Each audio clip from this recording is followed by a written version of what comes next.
Welcome to ABN business.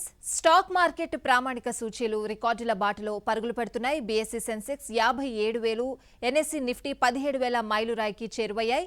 సోమవారం నాడు 56,958 పాయింట్ల వద్ద ఆల్ టైమ్ ఇంట్రాడే రికార్డును నమోదు చేసుకున్న సెన్సెక్స్ చివరికి 765 పాయింట్ల లాభంతో 56,889.76 వద్ద స్థిరపడింది. ఇంట్రాడే ట్రేడింగ్ లో సరికొత్త గరిష్ట స్థాయి 16,951.50కి చేరిన నిఫ్టీ 225.85 పాయింట్ల లాభంతో 16,931 వద్ద క్లోజ్ అయింది. సూచీలకు ఆల్ టైమ్ గరిష్ట ముగింపు స్థాయిలివి.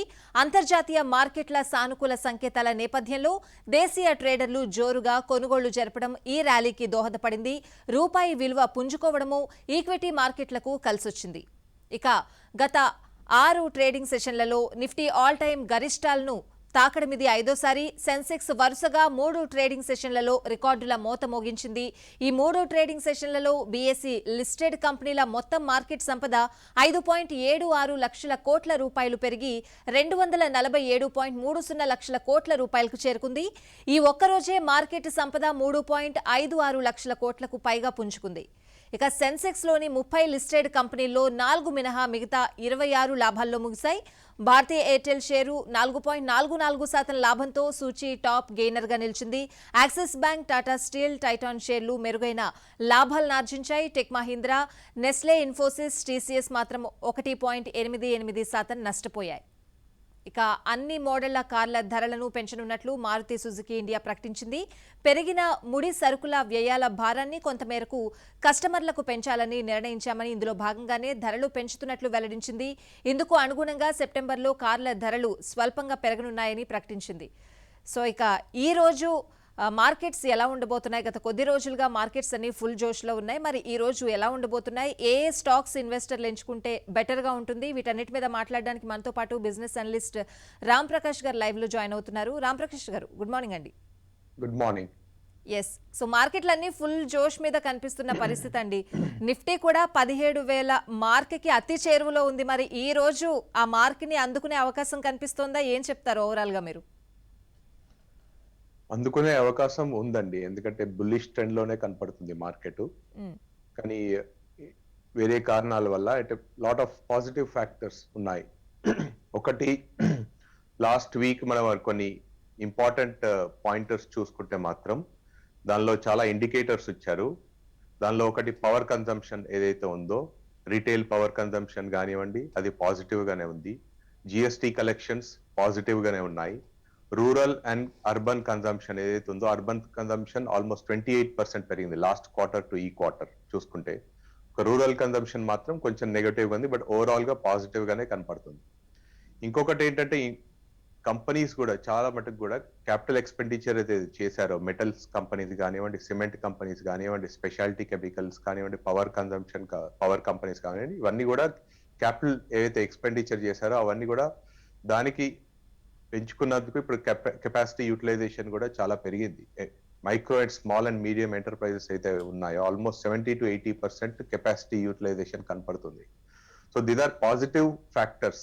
ఎనీ ఇన్వెస్టర్స్ ఏదైతే చూడాలో, ఎందుకంటే ఒక కంపెనీని ఎంచుకునే ముందు దాని ప్రొఫైల్ కానివ్వండి, దాని పర్ఫార్మెన్స్ కానివ్వండి చూసుకొని ఎంచుకుంటే బాగుంటుంది. మీరు అన్నట్టుగా ఇంతకుముందు మీరైతే ఇంట్రడక్షన్ ఇచ్చారో, లాట్ ఆఫ్ పాజిటివ్ ఫ్యాక్టర్స్ ఏవైతే ఉన్నాయో, there are good companies which can be bought. Banks కానివ్వండి, లేకపోతే స్పెషాలిటీ కెమికల్ కానివ్వండి, సిమెంట్ కంపెనీస్ కానివ్వండి, you can buy good companies.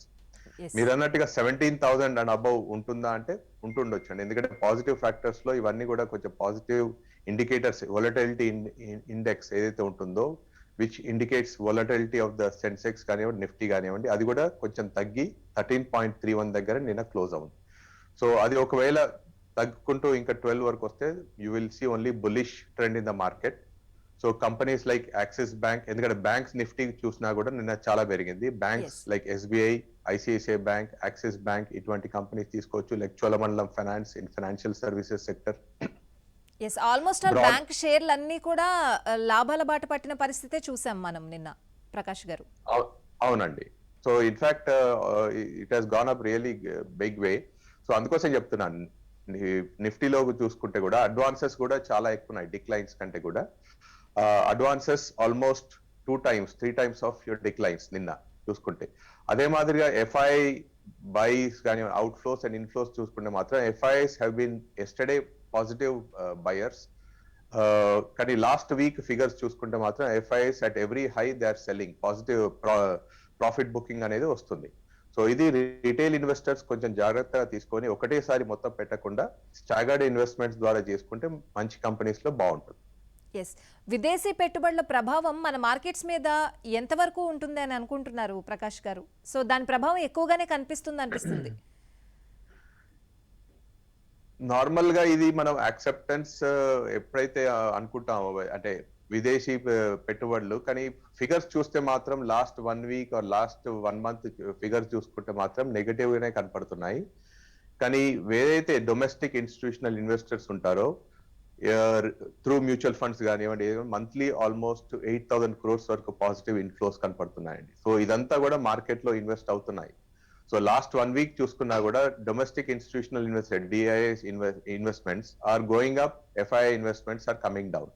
So week on week తీసుకుంటే మాత్రం డిఐఐ డొమెస్టిక్ ఇన్స్టిట్యూషనల్ ఇన్వెస్టర్స్ ఇది positive inflow, FII investments negative inflow ఉంది. So ఇది ఒక బ్యాలెన్స్ గా ఉండదు, ఇది ఒక మంచి పరిణామమే, పాజిటివ్ పరిణామమే మన మార్కెట్. ఎస్, సో గోల్డ్ మీద ఇన్వెస్ట్ చేసే వాళ్ళకి ఏం చెప్తారు? గోల్డ్ రేట్స్ అనేవి ఎప్పుడూ ఫ్లక్చువేట్ అవుతూనే ఉంటాయి, తగ్గడం పెరగడం మనం చూస్తూనే ఉంటాం. సో కంటిన్యూస్గా ఒక ట్రెండ్ అయితే ఉండదు. సో గోల్డ్ మీద ఇన్వెస్ట్ చేసే వాళ్ళకి ఏం చెప్తారు ప్రకాష్ గారు? గోల్డ్ ఫిజికల్ గా కంటే కూడా I would suggest predominantly digital ద్వారా గోల్డ్ ఈటీఎఫ్స్ కానివ్వండి, గోల్డ్ బీస్ ఏవైతే ఉన్నాయో, గోల్డ్ ఫండ్స్ ఏవైతే ఉన్నాయో, గోల్డ్ ఆ ఫండ్స్ ద్వారా కానివ్వండి, మార్కెట్స్ లో ఈటీఎఫ్స్ ద్వారా కానీ గోల్డ్ మీద స్టాగర్డ్ ఇన్వెస్ట్మెంట్ చేస్తే బాగానే ఉంటుందండి. So don't go beyond certain ఒక పోర్ట్ఫోలియోలో అలొకేషన్ చేసుకుంటూ 5%, 10% ఆర్ 15% అలొకేషన్ చేసుకుంటూ మీరు వెళ్తే బాగుంటుంది. So predominantly digital gold instead of physical gold you can do investments. ఎందుకంటే లిక్విడిటీ బాగుంటుంది, మీకు ఎప్పుడైనా అఫోర్డబుల్ ఉంటుంది. You can by small units, small amounts in gold also.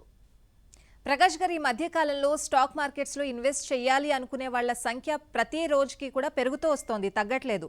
So చాలా మంది ఎక్కువగా ఇంట్రెస్ట్ చూపిస్తున్నారు మార్కెట్స్ వైపే. సో కొత్తగా మార్కెట్స్లో ఇన్వెస్ట్ చేయాలి అనుకునే వాళ్ళకి ఏం చెప్తారండి? మనం ఫిగర్స్ తీసుకుంటే మాత్రం లాస్ట్ వీక్ ఏదైతే మనం చెప్పామో retail investors, new investors registered అది చాలా ఎక్కువ నంబర్ పెరుగుతుందండి. లాస్ట్ ఇయర్ కంటే కూడా ఇయర్ ఆల్మోస్ట్ 1.2 crores వరకు చేరింది. సో చాలా మంది ఆన్లైన్ ద్వారా కొత్త ఇన్వెస్టర్స్, రీటైల్ ఇన్వెస్టర్స్ వస్తున్నారు. ఎందుకంటే మనం ఇన్వెస్ట్మెంట్ బాస్కెట్స్ చూసుకుంటే కానీ equities, real estate, gold, fixed deposits ఇవన్నీ ఒక బాస్కెట్ అనుకుంటా. డిఫరెంట్ అవెన్యూస్ ఏవైతే ఉన్నాయో, రిటర్న్స్ పరంగా చూసుకుంటే ఫిక్స్డ్ డిపాజిట్స్ లో యూఆర్ గెటింగ్ లో returns, almost 5.5% for 1 year fixed deposit or maximum 5.75 for 1 year fixed deposit. Post inflation, post tax తీసుకుంటే నెగటివ్ రిటర్న్స్ వస్తున్నాయి. సో అందుకోసమని రిటైల్ ఇన్వెస్టర్స్ కూడా ఎవరైతే అవగాహన పెంచుకొని చేస్తున్నారో ఇట్ ఈస్ మంచి పరిణామం. ఎందుకంటే ఈక్విటీ అద్ అన్ అసెట్ క్లాస్ కొంచెం పెరిగితే కూడా బాగానే ఉంటుంది. కొంచెం రిస్కబిలిటీ తీసుకొని కరెక్ట్ గా స్టడీ చేసుకొని రీటైల్ ఇన్వెస్టర్స్ డైరెక్ట్ ఇన్వెస్ట్మెంట్స్ కానీ త్రూ మ్యూచువల్ ఫండ్స్ కానీ ఇన్వెస్ట్ చేస్తే బాగానే ఉంటుంది. బట్ ఫస్ట్ టైమర్స్ కానీ ఎవరు కానీ త్రూ మ్యూచువల్ ఫండ్స్ వెళ్తే బాగుంటుంది. ఎస్, ఫైనలీ ఈ రోజు స్టాక్స్ లో ఇన్వెస్ట్ చేసే వాళ్ళందరికీ మీరిచ్చే సూచనలు, సలహాలు? అందరికీ కొన్ని పర్సనల్ ప్రిఫరెన్సెస్ ఉంటాయండి. కొందరికి బ్యాంకింగ్ స్టాక్స్ మీద ప్రిఫరెన్స్ ఉంటుంది, కొందరికి స్పెషాలిటీ స్టాక్స్, కొందరికి సిమెంట్ ఆర్ కొందరికి pharmaceutical. But as a whole market కొంచెం బులిష్ ట్రెండ్ లోనే కనపడుతుంది. You could have positive start for today also, ఎందుకంటే ఆల్మోస్ట్ 17,000 చెరువులో ఉంది. So if it sustains above 17,000, 17,200, then you will see positive trend in the market. Downside, another probably 200 points on Nifty. Right. So for traders, I'm not a very good, I think, trading proponent, but for investors, కొంచెం large cap companies తీసుకుంటే బాగుంది. ఇంతకు ముందు discuss చేసినట్టుగా axis bank కానివ్వండి, ICICI bank కానివ్వండి, HDFC bank, Cholamandalam finance, Reliance industries. If you look at cement అనుకుందాం, so proxy play మీకు you can look at Asian paints, Polycab. ఇటువంటి స్టాక్స్ ఏవైతే ఉంటాయో మంచి for good companies right.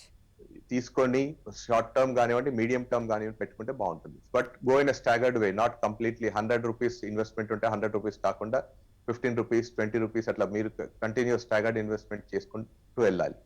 Yes.